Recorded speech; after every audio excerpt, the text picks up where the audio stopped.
Hello everybody. Tonight I'm with my good friend Bob Brown and we've come to Bempton. There's not a lot happening, so I thought I'd take advantage and get Bob to tell us about an unusual UFO sighting, Men in Black experience, if that's what we could call it, and something else that I don't know what category to put it in, and he can start with that one. So Bob, how are you doing? I'm doing fine. Wonderful, Paul. Go right from beginning. Walk us into this, please. Right. I should say it was September 2017. I was dog sitting at the time for a good friend of mine called Tom. He lived on Cardigan Road. Right. One evening, I'm watching the TV and he's got some glass doors at the back, like patio doors, what leads out into the back garden. Is it dark? Yeah, it's dark. We haven't drawn the curtains. So the dog got up and I thought he's looking at something. So I had a look and I thought, that looks like a bloke with a funny hat on. So dog's going a bit mad and I thought, right. No, how close is the face to the window or the bloke with the hat? Oh, it seemed to be up against the window. Right. Like that. And I thought, how strange is that? Well, because don't forget, go through them and into little patio area then.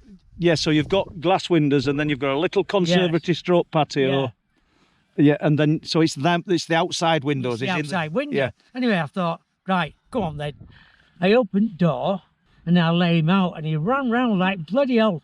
And I thought, I'm just going to leave him, shut door, let him see if he picks up on anything. What are you barking? Oh, violently. Really? Absolutely barking mad.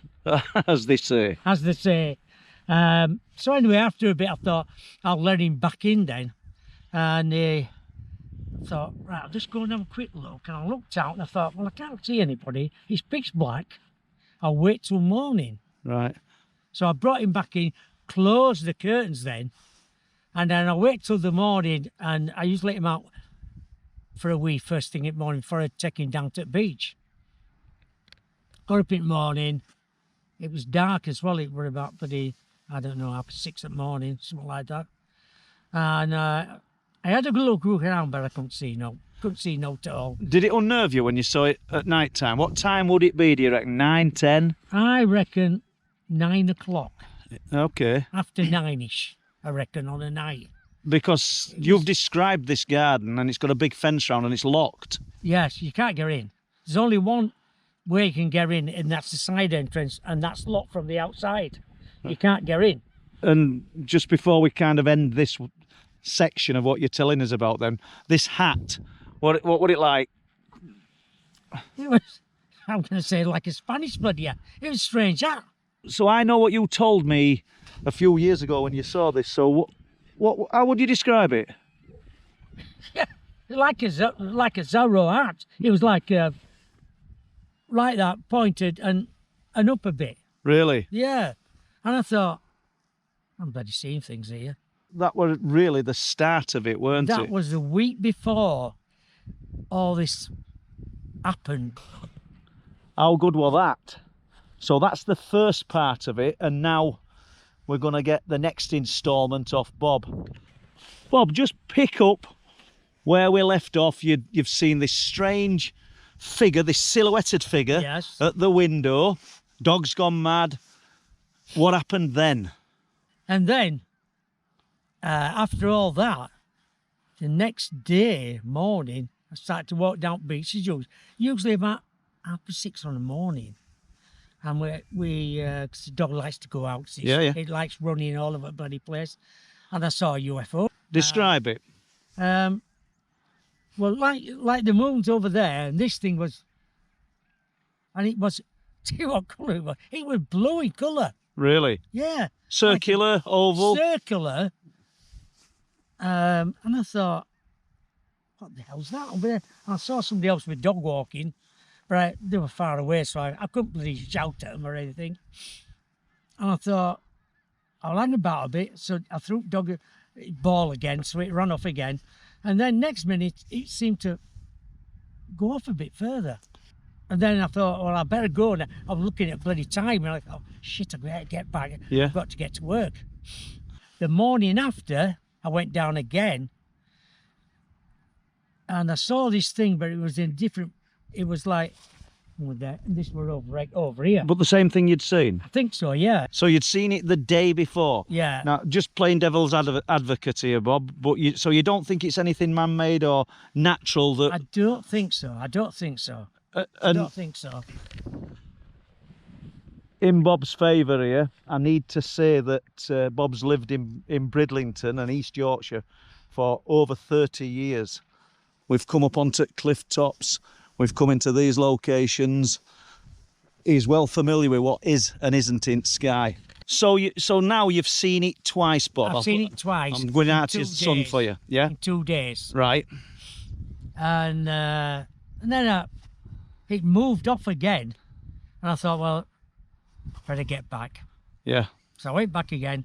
Never thought about having my phone with me. I know the day before I didn't have my phone with me. Right. That day I did, and I should have got it out. Didn't have no camera then. No. And so I went back. I kept seeing this black car with its windows blacked out, and I thought, no, I'm thinking stupid things like, it can't be anybody following me. And then I go around another corner on Cardigan Road, what leads you back onto the front. The car was there. It was up here, there, and then next day we were on this side. I thought it was new every time I was walking. It was there. And was it there on way home from work as well? No. Okay. No, because I caught the bus back on the night. Right, I see, yeah. Because I wanted to get back so I could take the dog out. Right, got you, yeah. So I didn't actually see it on the way back. Got the bus back. Well, we'll pick this up in a minute then. So, we've just heard Bob tell us about the Zorro-type character that looked through the window. We've heard, within days of that, of a UFO-type event out over the sea. And he's thought of something else, so we're going to go back to that. So, go on then, Bob. At the same time, all this was happening up here at the same time. What Bob's talking about now is at the same time that he was having these experiences, myself and Bob and a number of other people were investing a lot of time in looking into animal fatalities. That's the kindest thing to say. UFO sightings, lights under the sea. Yeah. Kind of all manner of unexplained phenomena, and Bob's having this happening. When you experienced, Bob, this silhouetted figure outside of the window, did you connect what were happening up here with any of that at the time? I know I didn't, but... I didn't. No, I didn't. No, because I just thought, who's in that back garden? Yeah, yeah. Like trespassing, really. Yeah. Dog going by me, wanting to get out. And I think I told you when I went, I don't believe I said I'd seen somebody in the bloody back garden. And I do remember you talking about this black car. Yeah. You know, said there's a strange black car that seems to be there every time I'm walking to work. Everywhere I walked into town, seafront or down Cardigan Road or another road leading down to the seafront, it seemed to be always there. And I was thinking worse, really, thinking somebody's following me. We were struggling tonight to think of the exact date, and although I can't think of the exact date, anybody interested enough to do a little bit of research, because we're not going to get it while we're sat here on cliff tops.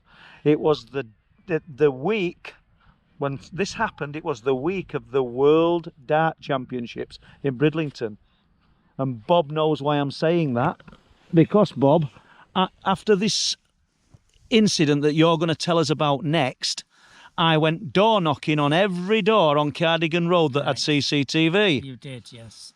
So... I remember you. You remember that? Yeah. So we've just heard Bob relay two highly unusual events or experiences, however you want to say it. Now he's going to tell us about the MIBs, what I believe was his Men in Black encounter.